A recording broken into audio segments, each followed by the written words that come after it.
Bienvenidos a otro nuevo tutorial de Falco Films. Hoy vamos a hablar de color, pero no vamos a hablar del color en la forma en la que estamos acostumbrados. Vamos a hablar sobre todo de las características espectrales del color y de cómo podemos evaluarlo, de cómo lo evalúan los fabricantes especialmente de iluminación. Quiero romper de una vez por todas con el concepto que todos tenemos de que, bueno, en el fondo todas las luces, siempre que sean de las mismas prestaciones, mismas características, son iguales. Eso es mentira. Mentira, y me voy a dedicar toda esta presentación solo a demostraros que es mentira, ¿vale? Y vamos a ver exactamente por qué. Para hablar de esto, lo primero en lo que deberíamos pensar es cómo evaluamos o cómo hemos medido tradicionalmente la luz. ¿Cómo medimos tradicionalmente la luz? En primer lugar, para evaluar un poquito la luz, hemos utilizado distintos aparatos a lo largo del tiempo, como podéis ver aquí. Lo primero que hemos usado, que se ha utilizado a lo largo del tiempo, son este tipo de instrumentos que eran los spot meters, ¿vale? Que son aparatos para medir la luz en un punto específico. Un spot meter normalmente va asociado a una célula, luego hablaremos y diremos que hay células de distintas características. Este fue el original, uno de los primeros de Pentax, muy conocido en su día. Una herramienta, ya digo, muy tradicional para medir la luz en puntos concretos y ver exactamente qué partes había sobreexpuestas, subexpuestas, etcétera. De modo que un director de foto tenía, no lo digo en pasado porque en realidad se puede seguir utilizando y se usa, que acercarse con el spot meter a un punto, medir, etcétera. Un spot meter mide la luz en puntos muy concretos, con un número de grados muy cerrado. Lo ideal es que mida 1 grado. Lo que pasa es que los hay, bueno, tenemos spot meters que sirven para a lo mejor 5 grados. Esto es un accesorio, por ejemplo, que iría encima de un fotómetro y nosotros lo podemos usar mirando por él, pero tienen que ser 5 grados. Bueno, ya digo, spot meters ha habido siempre y sigue habiendo. La idea es básicamente que con estos instrumentos medíamos la luz en cada punto. Pero hace ya una purriada de años hubo un director de foto que decidió que esto era un poquito coñazo y que él quería una herramienta que pudiera medir la luz tal cual llegaba a toda la cara, es decir, que de alguna manera pudiera captar con un solo dispositivo y de una sola vez toda la luz que llegaba a una cara que es más o menos tridimensional, redonda.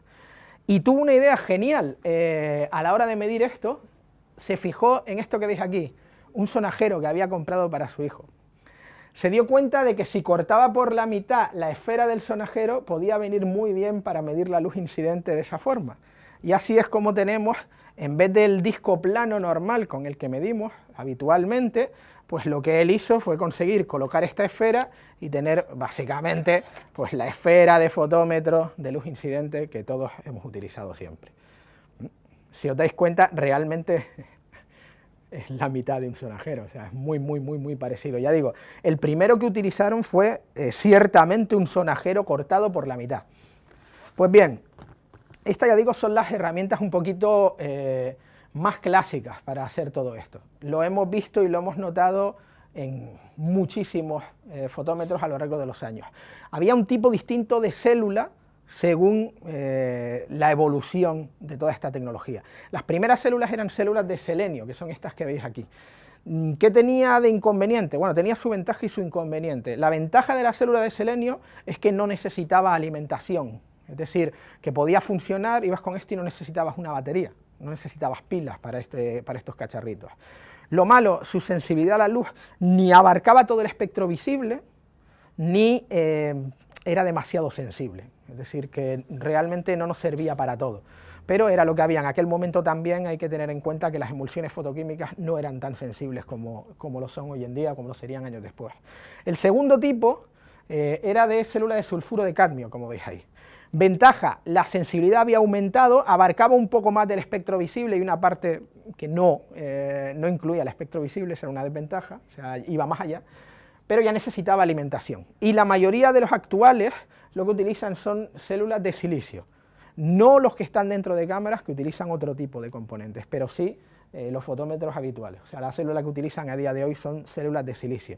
El silicio tiene la ventaja de que se puede filtrar para que capte aproximadamente el espectro visible y además sí que es muy sensible a la luz. O sea que esto, ya digo, ha sido la manera y sigue siendo la manera en que podemos medir la luz. Ahora sabemos, lo hemos mencionado en otros tutoriales y demás, que tenemos fotómetros específicos que nos permiten meter las curvas de gamma de cada cámara, etcétera, etcétera, etcétera. Pero la herramienta sigue siendo básicamente la misma. Ahora bien, ¿qué herramientas tenemos para medir el color? Específicamente las longitudes de onda del color. Pues básicamente los colorímetros o los termocolorímetros. Hay de todas clases, aquí he puesto algunos ejemplos. Las versiones, como siempre, las versiones estadounidenses siempre van a ir a medir en candelas o en pies candelas, y las versiones europeas en luxes.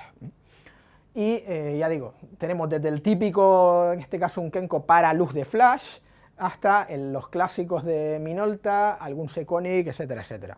Hay muchos, y todo esto nos sirve para medir la temperatura de color. Lo que ocurre es que medir la temperatura de color, contrariamente a lo que la mayoría de la gente piensa, no es suficiente para saber exactamente cuál va a ser el espectro de color que nos puede proporcionar una fuente de iluminación. Y podemos tener unas dominantes horribles por mucho que la temperatura de color sea adecuada. Vamos a recordar ligeramente lo que es la teoría básica, esto que nos enseñan en todas las escuelas de fotografía, en todas las escuelas de cine, que es tan bonito y tan inexacto en el fondo. Vamos a recordar un poquito por qué nos viene bien utilizarlo en la práctica, pero por qué en el fondo no es tan preciso como debería. Y la teoría básica simple de siempre es la que hemos hablado en otras ocasiones sobre temperatura de color, que podéis ver en otro de los tutoriales de Falco, en el que se trata con más detalle. Básicamente lo que nos viene a decir esto es que existe un espectro electromagnético muy amplio y que nosotros, dentro de ese espectro, solamente vemos una parte, prácticamente la parte central, que es la parte del espectro visible. Es decir, para nosotros es muy versátil, porque va aproximadamente de 380 a 780 nanómetros, pero en realidad, considerando todo el espectro electromagnético, lo que vemos es una puta mierda. Pero esa puta mierda es con la que vivimos. Pues bien, ¿qué queda fuera de la visión humana? Lo que queda fuera de la visión humana es, por un lado, las longitudes de onda corta, rayos gamma, rayos X, rayos ultravioleta. Por otro lado, ¿qué tenemos? Las longitudes de ondas largas, infrarrojo, radar, frecuencia modulada, televisión, onda corta, o si queréis, microondas, AM, etcétera, etcétera, etcétera. O sea que todo esto queda fuera de la visión humana. Existen algunos animales que son capaces de ver infrarrojo y ultravioleta, al menos. El más conocido de ellos es el estomatópodo, también llamado galera, o también llamado langosta, un tipo concreto de langosta. Buscarlo en Wikipedia, es muy interesante, y además es un animal con una mala leche tremenda del que vais a aprender unas cosas graciosísimas. Estomatópodos, hay 400 especies, ¿vale? Bueno, pues ya digo, el cerebro interpreta las reflexiones de las longitudes de onda en cada objeto, y como consecuencia nosotros vemos aquello que llamamos color. Muy bien, todo esto, ¿cómo se mide? Pues se mide en grados Kelvin gracias a un señor que se llamaba Max Planck, que es este señor tan guapo que tenemos aquí. Max Planck lo que hizo fue teorizar sobre un cuerpo negro perfecto al cual sometemos a una temperatura concreta y va irradiando longitudes de onda específicas, es decir, un cuerpo negro ideal al cual nosotros iríamos calentando y él se iría poniendo de distintos colores, según la temperatura a la que lo vamos calentando. A este cuerpo negro perfecto se le llama radiador de Planck o radiador planckiano. No sé cuál de las dos cosas suena más espantosa, pero es así como se llama. ¿Qué le vamos a hacer? Bueno, ¿qué ocurre? Que esto está muy bien en teoría, pero nosotros no podemos utilizar la temperatura de color como base para decidir que nuestra iluminación con distintas fuentes es equivalente. ¿Qué pasa cuando yo mezclo diferentes fuentes de luz de diferentes fabricantes, etcétera, etcétera? No, basta con igualar la temperatura de color y ya podemos trabajar. Ojalá fuera verdad, pero es mentira. No, no ocurre esto. ¿Y por qué no ocurre esto? No ocurre esto porque la temperatura de color no es el único valor que importa. Y esto es así por varios motivos. En primer lugar, hay que tener en cuenta que la temperatura de color no es una escala que vaya siempre de la misma manera. Una diferencia pequeña de temperatura de color a una temperatura más baja es mucho más importante que una diferencia más grande en una temperatura más alta. ¿Esto qué quiere decir? Que si nosotros estamos combinando una fuente de tungsteno y una fuente, por lo que sea, de luz día, que eso sería bastante disparate, pero si combinamos las dos, una diferencia pequeña de temperatura de color sería muchísimo más importante para la fuente de tungsteno, notaríamos mucho más esa diferencia, que para la de luz día. Es decir, cuanto más alta es la temperatura de color, más tiene que ser la diferencia de esas temperaturas para que el ojo humano pueda distinguir una diferencia notable. Para poder compensar todo esto, utilizamos la escala Miret. Miret es el acrónimo de grado microrrecíproco y los Miret se obtienen dividiendo 1.000.000 entre la temperatura de color. La escala es mucho más, digamos, razonable para utilizarla de forma proporcional. Y además nos sirve por si acaso tenemos que usar filtros. No tenemos más que restar los valores en Miret de uno a otro para convertir de una temperatura a otra. O sea que es una manera de poder utilizar, ya digo, sobre todo la escala de filtros y compensar, etcétera, etcétera, etcétera. Recordad siempre, diferencias de temperatura en tungsteno son más importantes y más dramáticas que en luz día. Todo esto nos lleva al análisis espectral tradicional. Una manera muy sencilla de poder distinguir la calidad de las fuentes de iluminación, e incluso dentro del mismo tipo de fuente de luz, la calidad de fuentes de iluminación de distintos fabricantes, es utilizar este dispositivo tan sencillo, pequeñito, que se llama un espectroscopio. Aquí ya nos ponemos serios, nos ponemos un poquito científicos y rigurosos. Bueno, ¿para qué sirve el espectroscopio? Sirve para que nosotros, mirando directamente a la fuente de luz, tal que así, veamos qué parte del espectro visible cubre. Vosotros no lo estáis viendo, pero yo estoy viendo el espectro visible en este momento de la fuente que viene desde aquí, y según veamos cuán uniforme y cuán suave es el espectro en el espectroscopio, veremos que hay mayor calidad en la fuente de luz. Es decir, que una fuente de luz de mayor calidad tendrá menos saltos y estará menos marcadas las diferencias entre las distintas longitudes de onda del espectro. Mucho ojo porque nos sirve simplemente como referencia. Este no es un aparato que podamos utilizar con rigor realmente científico. O sea que, dicho esto, vamos a hablar de cómo sería el análisis tradicional. El análisis tradicional se basa, como dije aquí, en el típico diagrama de cromaticidad llamado SIE. Hay tres versiones, la versión de los 30, la versión 1960 y la versión 1976. Las tres se pueden utilizar para según qué cosas, y ya veremos que combinaremos el uso sobre todo de la 1960 y de la 1976. Pues bien, dentro de lo que sería este diagrama de cromaticidad, tenemos la curva de Planck. Esta curva de Planck que veis aquí es básicamente una descripción de las distintas fuentes de iluminación que podría generar este hipotético cuerpo negro perfecto al que llamábamos radiador planckiano o radiador de Planck. Según va cambiando la temperatura de color, pues vamos describiendo dentro del diagrama de cromaticidad, veis que vamos describiendo las distintas fuentes de luz, etcétera, etcétera, etcétera. Hasta ahí la teoría, ya digo, cualquier desviación de esta curva se puede describir en términos matemáticos muy precisos, etcétera, etcétera. Y a partir de ahí nosotros podemos transferir esos resultados mediante software a lo que se llama el índice de rendimiento o índice de reproducción cromático, o CRI.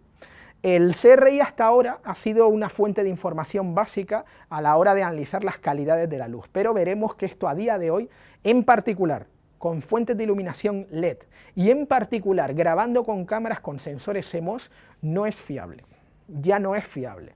Y vamos a ver por qué. En primer lugar, veamos qué significa esto del índice de reproducción cromático que ahora mismo deberéis tener en vuestra pantalla. Como podemos ver en este cuadro de grupos de representación del color, hay una serie de grupos desde el 1A hasta el 4, 1A, 1B, 2A, 2B, 3 y 4, que representan distinta calidad dentro del índice, ya digo, de reproducción cromático. En la parte superior tendríamos el más preciso, el 1A, serían valores de CRI de 90 a 100. Tradicionalmente se considera que cualquier valor inferior a 90 implica dominantes muy elevadas de verde o de magenta, y esto vale para cualquier tipo de fuente. Ya veremos luego que el CRI no mide con toda la precisión que nos gustaría, sobre todo, insisto, en las fuentes LED. Yendo de 90 a 100, pues ya digo, tenemos algo muy preciso, nos sirve para impresión profesional, para las galerías de arte, tiendas de productos de alta gama y sobre todo cine y televisión. ¿Qué tenemos a día de hoy con valores así? Bueno, la luz del sol, que se considera el estándar, es siempre el 100. Las lámparas halógenas, normalmente las de tungsteno, suelen andar entre 98 y 99. Los LED de Dedolight andan por 95, no todos los LED alcanzan ni mucho menos eso. Los fluorescentes de cine, es decir, Kinoflow y demás, por utilizar el estándar, aproximadamente 93, y luego las lámparas de descarga, los HMI, normalmente unos 92. Todo esto estaríamos hablando de nivel máximo, nivel profesional. En el 1B lo que tendríamos es de 80 a 89 CRI.